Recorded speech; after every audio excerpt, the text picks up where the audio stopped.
ఇక నిద్రలేమి సమస్య అన్నది ఈ మధ్య కాలంలో బాగా పెరిగిపోయింది. వేసవికాలం అయితే ఈ సమస్య కొంత ఎక్కువగానే ఉంటుంది అందరికీ. మరి నిద్ర బాగా పట్టాలంటే ఎలాంటి ఆహారాలు తీసుకోవాలో ఈ రోజు హెల్త్ టిప్లో తెలుసుకుందాం. డాక్టర్ గారు, మరి నిద్ర బాగా పట్టాలంటే కనుక మందులు ఉంటాయని అందరికీ తెలుసు, ఆహారాలు కూడా ఉంటాయంటారా? నిద్ర పట్టించే ఆహారాలు కూడా ఉంటాయమ్మా. అవే నేచర్ ఇచ్చిన ఆహారాలు. మనం వండుకున్న వాటికి నిద్ర అంత మంచిగా పట్టదు, కానీ మా అందరికి పడుతున్నది కదా అనుకుంటాం. అవును. మీరు 2 రకాల ఆహారాలు తిని స్టడీ చేయండి. మా ఓటి వారు కొన్ని సంవత్సరాల తరబడి అట్లా చేస్తున్నాం. అందరూ తినేటట్లు అన్నము, కూరలు, చపాతీ లేకపోతే టిఫిన్స్ తిని పడుకుని 2 రోజులు గమనించండి. నేను చెప్పిన ఆహారం తిని పెందలకాడి మీరు పడుకొని చూడండి. నిద్ర యొక్క స్థితి ఎంత మంచిగా ఉంటుందనేది కళలు వచ్చే విషయం, మెలకు వచ్చే విషయం, పడుకునే వెంటనే నిద్ర పట్టే విషయం అన్ని స్పష్టంగా ఉంటాయి. నిద్ర పుచ్చే హార్మోన్ని బాగా కలిగిన ఏకైక ఆహారం పిస్తా పప్పు. మెలటోనిన్ అనే హార్మోన్ని డైరెక్ట్గా కలిగిన ఆహారం ఇది. మన బాడీకి కావాల్సిన దానికంటే 10 రెట్లు ఎక్కువ ఉంది. ఆ మెలటోనిన్ అందించే పిస్తా పప్పుని కంపల్సరీగా పొద్దునే అన్ని పప్పులు నానబెట్టుకుంటే ఇందులో విటమిన్ ఇ చాలా ఎక్కువ ఉంటుంది. బాదం పప్పు కంటే విటమిన్ ఇ ఎక్కువ ఉంటుంది. యవ్వనంగా ఉండేటట్టు మీకు ఉపయోగపడుతుంది. బలాన్ని బాగా ఇస్తుంది. దగ్గర ప్రోటీన్ కూడా 20% ఇస్తుంది.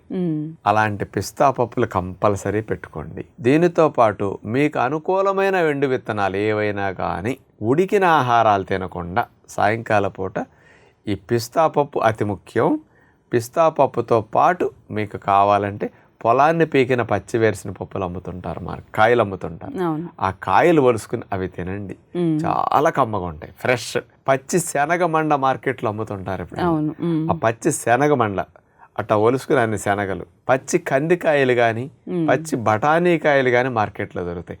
ఇలాంటి ఫ్రెష్ విత్తనాలు దొరికినప్పుడు నానబెట్టుకునే విత్తనాలు పక్కన పెట్టి పిస్తా పప్పుతో పాటు ఈ విత్తనాలు ఏవి దొరికితే సీజనల్గా 2-3 రకాలు పెట్టుకు తినేసి కాస్త ఎండు ఖర్జూరాలు నంచుకుంటుంటే మధ్యలో కండ బాగా ఉన్న ఎండు ఖర్జూరాలు మార్కెట్లో హోల్సేల్కి వెళ్ళి కొనుక్కోండి.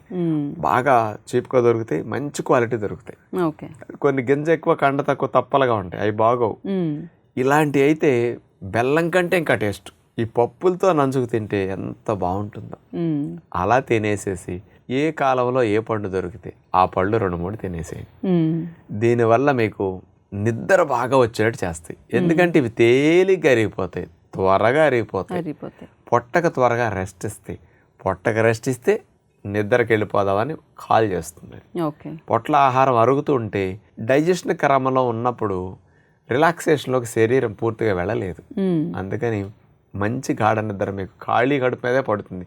తెల్లవారుజాము 4-5 అందుకని 10 కాడి నుంచి పడుకున్న ఎందుకు పట్టట్లేదు గాఢ నిద్ర అంటే 4 దాకా అరుగుతున్నది. అందుకని 10 కాడి నుంచి గాఢ నిద్ర పట్టాలి. మీకు 6 తినేయండి, 7 లోపు తినేసేయండి. ఇలాంటి పప్పులు, ఫ్రూట్స్ మంచి నిద్ర మీకు వచ్చేస్తుంది.